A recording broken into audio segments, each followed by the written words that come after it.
Hey, everybody. Welcome back to the Insight to Revenue podcast. I am thrilled today to be here with Guy Rubin, the CEO and founder of Ebsta, a great revenue intelligence platform that is inside the CRM of both Salesforce and HubSpot. And they've got some awesome data that they've been looking at over the years to help companies really identify what's working, what's not working, and how to drive greater, obviously, revenue performance in their organizations and just make smart decisions. So, Guy, thrilled to have you here. Welcome to the podcast. Zach, thank you so much. Lovely to be here, and excited about the session today. Yeah. So, I guess where we'd like to start. I mean, you have the purview into so many different purchases that are happening and not happening with your customers.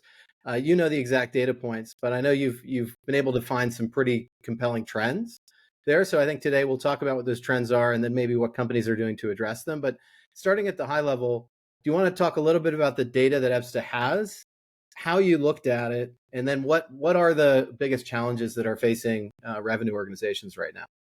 Sure. Well, look, why don't we start with the definition of what revenue intelligence is, right? So when we think about revenue intelligence, what we're interested in understanding is all of the signals around the organization that have influenced revenue. And so that usually encompasses everything from the marketing stack to sales, and then on to customer success as well. And every company has a slightly different a stack of technology and data points and insights. So you might be using intent data in marketing, and that could be first-party intent as to who's coming to your website, or third-party intent providers giving you details of who's in market buying what you're selling. You may, in your sales stack, we know that in B2B sales, relationships drive revenue. So understanding which relationships that your team have been engaging with that achieve certain outcomes is really important. How important is it to be multi-threaded with which personas at which stage of the sales cycle achieves a certain outcome? Maybe you've got a free trial and you've got tools like Pendo or WalkMe telling us how often people are logging into the free trial or what buttons they're pushing. And then your customer success team, again, are doing, they're doing onboarding, they're doing activation, they're doing, and you might have data points around that. And then again, they're doing QPRs with their customers. So are we engaging with the principals or the secretaries when we're doing our QBRs? And does it matter? Does it have an influence on whether they renew or buy more from you? So really trying to understand all of the signals around the business that influence revenue is what revenue intelligence is all about. And we're experts at bringing all of that data together from all these disparate sources, analyzing the influences they've had on your revenue stack for the last year or two, and then using that as a benchmark to identify risk in the live pipeline. So that's kind of who we are or what we do. We've recently launched the 2024 B2B Benchmark Report with Pavilion. We analysed, this is the third year we've run this report, and we analysed $54 billion worth of pipeline this year, the most we've ever done, representing 4.2 million opportunities from just over 500 businesses, all fast growth, all B2B. And for the first time this year, we also analysed over 1 million hours of sales calls to understand how, what's going on in those qualification discussions, how are we identifying pain, what are the conversations that are working, how are we dealing with objections, and so on. So really fascinating insights, and your community can download the report for free. I'm sure we'll drop them a link at the end of the presentation. Yeah, absolutely. And it's great work you've been doing and sharing back with the Pavilion community. I've loved seeing how it's evolved over time. So I guess looking at that, you've been ongoing tracking this data, some of which everyone tuning in hasn't seen. What has changed the most between the last time you took a look at this data and kind of current state, sort of what's going on in end of 2023, early 2024? Yeah, really fascinating to see the changes. So if we go back a year or so, we were seeing some really interesting green shoots. The average deal values were going up, time to close was reducing, and the sales cycles were going down as well. So we thought we were onto something a year ago. We thought we could see these green shoots coming in, and we thought that momentum was happening. When we look at the data at the beginning of this year, it turns out that those early signals were perhaps not as optimistic as we thought they were going to be. So this year has been a really tough year for businesses, especially the second half of last year. When we look at the data, we can see that the win rates dropped by 18% last year. We saw deal values go down by 21% and average sales cycles increased by 16%. Now, that doesn't tell us the whole story. When we dive into the data further, it's really quite challenging out there, to say the least. And only 1 in 5 reps hit quota last year.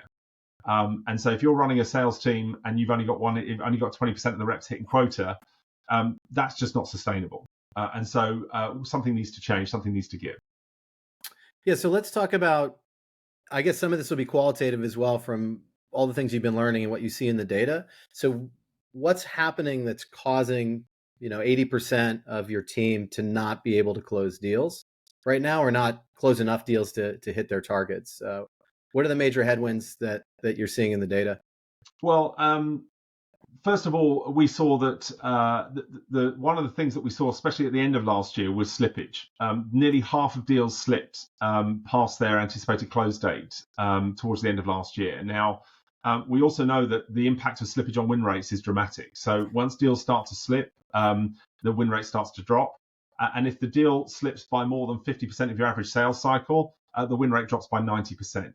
So what was really interesting at the end of last year is we saw the volume of opportunities being created actually started to pick up again. And we all use this kind of pipeline coverage as a comfort blanket. So it's all fine. Yeah. The deals will come in because we're seeing all this net new pipe being created. But the slippage peaked at nearly 50%. It was on those opportunities, and so the win rates off the back of that were dramatically lower. So when you had that problem, when you bring those two together, you end up with a lot more noise in the market, but we're not necessarily closing any more business. So that was one of the key signals that we saw. And we did a number of interviews as well as looked at data within a bunch of different companies. I'm not sure if you've seen our State of Revenue 2024 report. The main thing I think corresponding with that is if you start at front end of the funnel. It's interesting you're saying that we saw an increase maybe at the end of last year, but then a precipitous drop in the movement on those deals and then the close rates on those deals. We're hearing so much from the market right now and from our customers about the challenges building pipeline to begin with. So I guess when you look at front end of the funnel, what is the trend you see around companies' ability just to generate pipeline right now? So the main theme of the report that we produced with Pavilion really focused on what is it the top performers are doing differently at every stage of the sales cycle, as opposed to the average performers in the business. Because this old way of brute force, where if it costs 5 to achieve 1, well, we'll just spend 10 and achieve 2 because money's cheap and why not? Well, that's gone now. And we're now in a world where we need to achieve a whole lot more with a whole lot less, which is very much achievable, but we absolutely need to be data-driven now. We need to understand what good looks like and really trying to get under the skin of what the top performers are doing at every stage of the sales cycle and trying to use that to replicate across the rest of the team. Because ultimately, one thing that all salespeople have in common is they all want to win. So as long as you can make it easy enough for them to understand what they need to do, and you can show it to them almost in picture format, they want to adopt it very quickly because they want to figure out what they can do better to win. So, I think there's a number of things that we saw at top of the funnel. Coming back to your question, first of all, top performers are twice as likely to self-source their own opportunities. Okay, so when we look at the volume of one of the things that our platform does is it goes back through people's mailboxes, their calendar events over the last year or two to try and understand how many relationships individual stakeholders, individual sales reps have, not just in the sales process, but in the market in general. And what was really fascinating is the top performers aren't just building better relationships in the sales process. They're actually building better relationships in the market in general. They are more likely to be going to events in their industry. They're more likely to be building up relationships and momentum with stakeholders that might not be interested in going into a sales cycle for another year or two. But they're out there building those relationships. They're building their persona.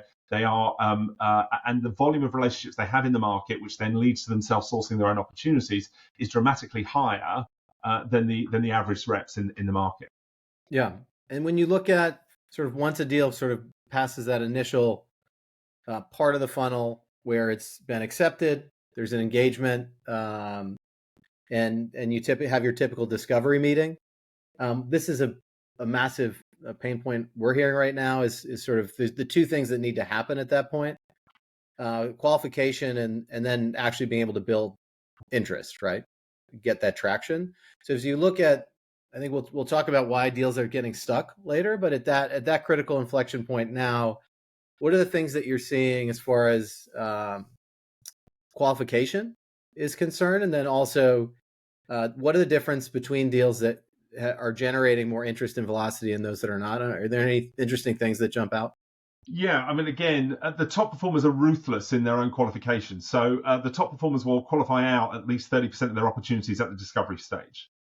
So they are diving deep in with the customer. They are, and they're spending, again, when we analysed a lot of the call data, what we found was that the top performers are spending a lot of time helping the customer understand the return on investment. They're really, every buyer out there has got competing priorities. And what the best sellers are doing is not showing them features or talking to them about budget, because frankly, depending on what you're selling, the chances are there isn't already a predefined budget for what you're Yeah. doing.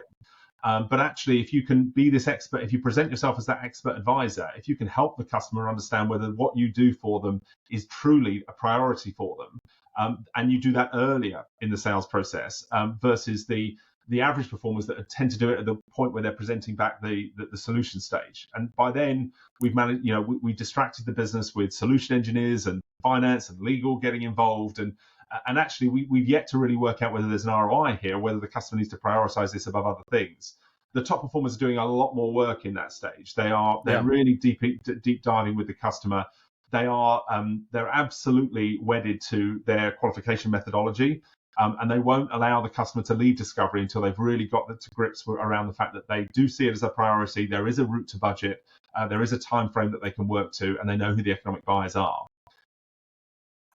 Yeah, that makes a ton of sense. And I think you mentioned a couple times the importance of multi-threading. It's one of the things that continues to jump out in your reports as a difference between deals that win and the approach that high performers take.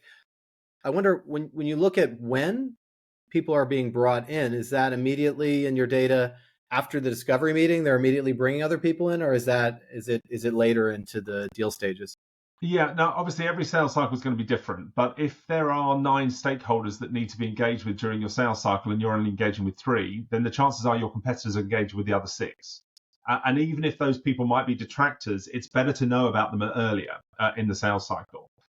The other thing we see that the top performers have recognized very quickly is the influence of finance on decision making. So again, if you're waiting until after you've presented back the solution to really engage with the finance function, then don't be surprised that that the deal isn't real yet. But the good news is the finance function wants the same ROI as the rest of the business. So don't steer away from the CFO. If any, they're not the boogeyman. We need to lean in and take advantage of that relationship and help them to understand how this is a priority over and above other projects that they might be considering, because this is going to help them to make more money, or save time, right? So you have to lean in. You have to work out who the buying committee are. And the top performers are very good at doing that and doing it much earlier in the sales cycle. If the first time you meet the economic buyer is by the time you present back the solution, the win rates are dramatically lower. Yeah, that's really interesting as far as picking up. I don't know if you, and not to put you on the spot, but are you picking up any trends between the data you have and then the call AI you're picking up? So many organizations are struggling. When do you introduce price, and at what stage, and in what way, and whether they should be holding back on pricing or proposal? And so generally, I think we're seeing like the ability to kind of gauge a range, but then be able to actually hold your proposal back till later after you've done the qualification. But do you pick up any trends around when pricing is first discussed and how that relates to the deal progression? Yeah, very much so. Again, when we analyze the 1 million hours of sales calls, you can see there's a dramatic difference between those that are the top performers and the average performers across these businesses. Now, the top performers are not talking about pricing and budgets up front, but they are talking about ROI. They are focusing on why is this project, you've got 7 other competing projects on right now. Why is this going to give you a better ROI? Okay. And if you're able to really work with the customer to do that, then they're going to go on that journey with you. And ultimately, the the leading signal from our perspective is all around engagement. Okay, so momentum and engagement with the stakeholders involved in the sales process is absolutely key. But ultimately, what's going to drive that engagement? And the short answer is that if you're not adding value on that call, if you're just trying to sell to me, then I'm not going to take the next call, or I'm going to get one of my other minions in the business, a junior person in the company, just to take the meeting because I don't want to be sold to again. But my goodness, if every time we jump on a call, you blow my mind with better insights and give me better clarity on on the challenges that I'm addressing, and help me understand how I should address that problem and why it's a priority, I'm going to want to take that next meeting with you. I'm going to want to bring more stakeholders involved into that session. So presenting yourself as that expert advisor that has limited time, right? So we've only got X number of hours in the day that we can sell or support our customers. So I can spend that time with you if you need my help, but if you don't, or it's not a priority for you, I've got a long list of other people that want to spend time with me to help them solve that specific challenge. So helping the customer recognize, or presenting yourself to the customer as an expert advisor in your area, and helping them to build a business case around that ROI, means that again, the fact that no one's got a budget for anything, but we will do things that will help our business run faster if we can qualify it, if we can understand the impact it's going to have and why it's a more important thing to do than the other things that we're thinking about. So the budget conversations, again, the average performers end up finding themselves in a place where, well, there's no budget, we're going to close this off as lost. But actually what they mean to say is we did a bad job at helping the customer understand why this is a priority and what kind of ROI they can expect off the back of it. Yeah. And so, we absolutely see that. Of course, you have to give them a ballpark of kind of where the numbers might sit. But actually, final pricing usually comes in at the when you're presenting back the solution, at which point you know that the customer has seen this as a priority, and ballpark numbers are going to be right. Now, something that might be harder to pick up that you may have purview on is we've talked about the number of people involved on the customer side. Do you have a view of how high performers are engaging the people and resources in their own organization against the buying process that lends to any kind of patterns that are jumping out? Yeah, absolutely. So when we one of the things we do is not just connect to the CRM like Salesforce or HubSpot, but we also connect to the mail server across the organization, so we can see all the different stakeholders internally and the stage in which they start engaging with the customer. So maybe solution engineers or bringing customer success in before the deals are signed. Finance tends to get involved earlier and earlier these days. We've also got legal and security as well. So knowing which stakeholders are involved on our side of the business and how much momentum they have with their particular personas is absolutely key. But again, the top performers are incredibly do incredibly well at bringing in the right stakeholders to build those relationships with the right stakeholders at the customer end. Yeah. Because frankly, the CISO doesn't want to talk to a salesperson, but my goodness, they're going to get a lot of value if they get to talk to your head of security.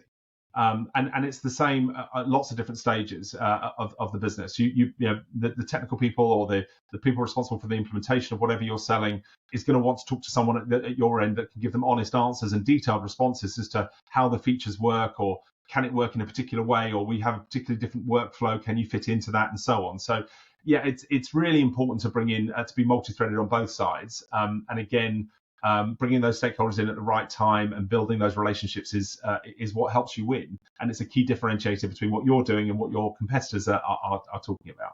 Yeah. So as we move through the funnel, as we talk about these deals, really pressure testing all the data. So one of the data sets we've looked at, which we're huge fans of, is I'm not sure if you've read the Jolt Effect book by Matt Dixon and Ted McKenna. We work with them in trying to bring in some of those principles into organizations. But I'd love to hear, so in their data, they see a lot of organizations where more than 50% of deals actually get stuck. They never move. So the win-loss analysis, there's just this deal that just keeps hanging over from quarter to quarter. And, a lot of it's unpacking the reasons behind it. And so I'm wondering, in your data, have you looked at the trends? You looked at deal sizes and you looked at time to close or deal cycles. What are you seeing around deals being frozen or deals just not making decisions at all? And obviously how that's correlating to what high performers are doing versus the core? Yeah. So on average, we saw just over 60% of opportunities were lost due to indecision. So no decision made we're losing nearly 2/3 of our deals, not to a competitor, but to no decision at all. And that was really stark. Now, once again, we don't necessarily see that the top performers are having a dramatically less number on that, but they're certainly investing a lot less time in those Yeah. sales cycles that ultimately end in indecision. I think the reason for that is that the ruthless approach to qualification, really getting under the skin of whether there really is an opportunity here, and whether there is a burning bridge or a big problem that needs to be solved, or whether this is a bit of a nice to have. Someone's doing a bit of window shopping. They're interested to understand how the market's changed, so they're just kind of wasting a lot of time around the sales cycle. So really, we can't necessarily change the proportion of deals that are closing lost due to indecision, but what we can do is recognize that that if we're only going to close 30% of the opportunities that we're working on, that we don't that the 70% of opportunities that close lost eventually, we need to reduce. The top performers are very good at reducing the amount of time they invest in those opportunities. So they qualify them out a lot earlier, and they really, because what we see is if you haven't booked the next steps from a meeting that happened more than 7 days ago, your win rate's going to drop 65%. Okay, because you're not actually in a sales cycle. Now, it's okay if that next step doesn't happen for a few weeks because people are on holiday or for other reasons, priorities come up. But if you can't even get the customer to commit to what those next steps are within 7 days of the last meeting, your win rates are dramatically lower. And that's a really interesting kind of momentum is absolutely key during all of these things. So seeing meetings getting cancelled, we see that once you get one meeting cancelled, your stage progression will slow down by 18%. But if you cancel 2 meetings, it slows down by 58%. So when the customer starts cancelling meetings, if you're not getting the momentum or engagement with the right stakeholders, it's a really good indicator that this deal is likely to start pushing. And if it starts to slip, then that's a really good indicator that deals are eventually going to end up closed lost. Yeah, and some of these data points, what I love about them is these are the things that a lot of salespeople in their gut know but refuse to face. And having that data to make sure that you're really being, as you said, ruthless and data driven around how you're spending your time, who you're spending your time with, and taking proactive action if you see things going south versus trying to be super reactive on these deals. One of the trends I just want to make sure I'm tracking properly, you talked about how there was a slight increase last year in deal values, and then we've seen those green shoots sort of drying up. What are you seeing right now as far as deal sizes? And curious as well, do you have correlations to discounting on deals, and if there's any patterns emerging there, whether it's something that is helping accelerate deals, or if it actually is correlating with lower conversion? Yeah, so just starting to see the Q1 numbers come through. We're not there yet, but Q4 last year was really, really tough. We saw a lot of deals pushing, as I say, nearly half of deals pushed at the end of last year. We are starting to see the green shoots again for the first quarter of this year, but again, I haven't got the data points quite yet on that. The percentage of reps that are missing quota has dropped. However, when you look into the data, the reason it's dropped, I think, is because the quota has dropped itself. So we saw quota drop by nearly 20% at the end of last year for most reps. So we're still seeing 2/3 of reps missing quota at the moment, or at least at the end of last year. But that number would have actually been even higher if the quota hadn't actually been dropped themselves. So it's really tough out there for those that are out there selling, and they are trying all sorts of things. And again, pricing is one of them. But ultimately, it comes back down to the data. We need to be managing our sales processes in a much more structured way. We need to be qualifying the customers better. The qualification methodologies last year got a lot of attention. I think my most popular blog last year was all around, I think it was MedPick adoption. And what we see consistently is companies introducing these methodologies, and it doesn't seem to make a huge difference which one you adopt. From what we can see, you'll find the one that serves as your market, before you bring it in. But just training a sales team on how to use a MedPick or a Medic or a BANT or a Spiced, well, that's one thing. But then when we look at the data 3 months later, we find that the adoption levels are really low. Yeah. And the top performers understand the value of it, and they'll be diligently working through that process. So what we've invested in now is automating that process. So taking the call recordings and using AI to strip out things like the objections and qualifying and the qualifying criteria, and scoring the methodology for the reps so they can understand what they've done well, what needs more attention in the next time they speak to the customer. And so trying to take away the admin burden, we've seen a lot more adoption of those MEDDPICC or other methodologies. But the win rates are starkly different. Average win Yeah. rates without using a methodology is down to like 12%. When you're using a methodology, the win rates are up at kind of 37 to 40%.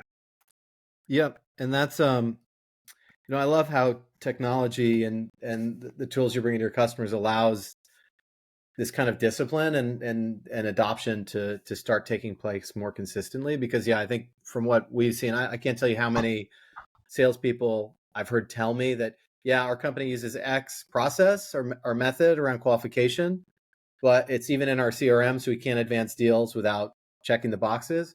But so what the high performers actually do is, is they're just, in many cases, they've learned the system to just move them through and check the boxes versus, really truly, applying those. And so they're having the ability to have manager oversight and the data to correlate the consistency and discipline is really critical. And then obviously making sure it's adopted, right?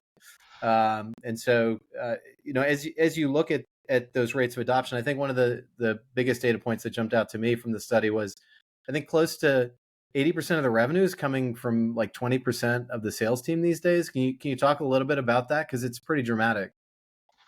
Yeah, agreed. And that number's got. We've never seen that number as dramatic as it now is. So we saw. I think it was just 17% of the reps at the end of last year were generating 81% of the revenue for businesses. And so these top performers are becoming almost untouchable. They can almost hold the business to ransom because they understand how to do these things. And while they might not be filling in the data on the system, when we analyze the call recordings, they are qualifying the customers, to much better, and they really are diving into making sure that they're ruthless in qualifying out opportunities that aren't real, and targeting companies that are ICP and engaging with the right personas, and that's what the top performers are doing across the board. And we can see, I suppose my biggest takeaway from a lot of this analysis has been that we spend a lot of time trying to train sales reps on things that aren't important. Okay, we're living in 2024. Okay, logging activity, creating contacts in the CRM, keeping them up to date. AI can do all that for us. Even the qualification methodology can be pre-populated and scored for us. Okay, Yeah. what we need to be training our sales teams on is objection handling. Okay, the dramatic difference between the top performers and the average performers is the way they deal with those objections, the way they present themselves as these expert advisors, the way that the customer wants to more engage with that expert advisor to solve a problem rather than a sales rep who's trying to, you ready to sign my contract yet? And here to sign, here to sell. And so these are the things that we can't get AI to do for us. AI can't build a relationship. They can't build trust. They can't build a business case and ROI, and they can't close a piece of business. Even in 2024, relationships are still driving revenue in B2B sales. And that's where our salespeople need to be spending their time. And the AI and the technology can do all of the rest for us. And in fact, it can prompt the reps. Those B and C players have a whole lot more potential within them. And what we need to do is prompt the B and C players to help them step up. And we can do that by understanding what they're doing differently to the top performers and prompting them, whether it's in the CRM or in Slack or in Teams. We can prompt the reps as to what they should be asking next, or what piece of collateral might be most relevant, or what next steps they should be pushing for, because we know where they're at in the sales cycle. We've got all of the analysis of the calls and the meetings and the emails that have taken place, and we're able to prompt them with the best next action. And that's where the managers can help to train them and support them to go, look, on that the way you dealt with that objection was a 4 out of 10, but let's work on that and get you to a 9 out of 10. Or the way you did that discovery was only a 3 out of 10. The next time you do it, let's make sure it's a 6 or a 7. And by having the data available, we can spend more time coaching and less time worrying about the admin. Yeah, absolutely. And I think as we come up on time here, I think you made some really great points as a great kind of pulling it together there as we wrap up. So I think we'll call it on this time, but we'll definitely have you back on the program. And Guy, really appreciate it. Everybody, we're going to include the link to the download um, for everyone when we post this. So look forward to having you at home dig into the data. And please always feel free to reach out directly to Guy, right? If you have Yeah, any questions. I'm a big data geek. So if you want to discuss how your numbers compare to the rest of the market, reach out on LinkedIn, and I'd love to have that chat.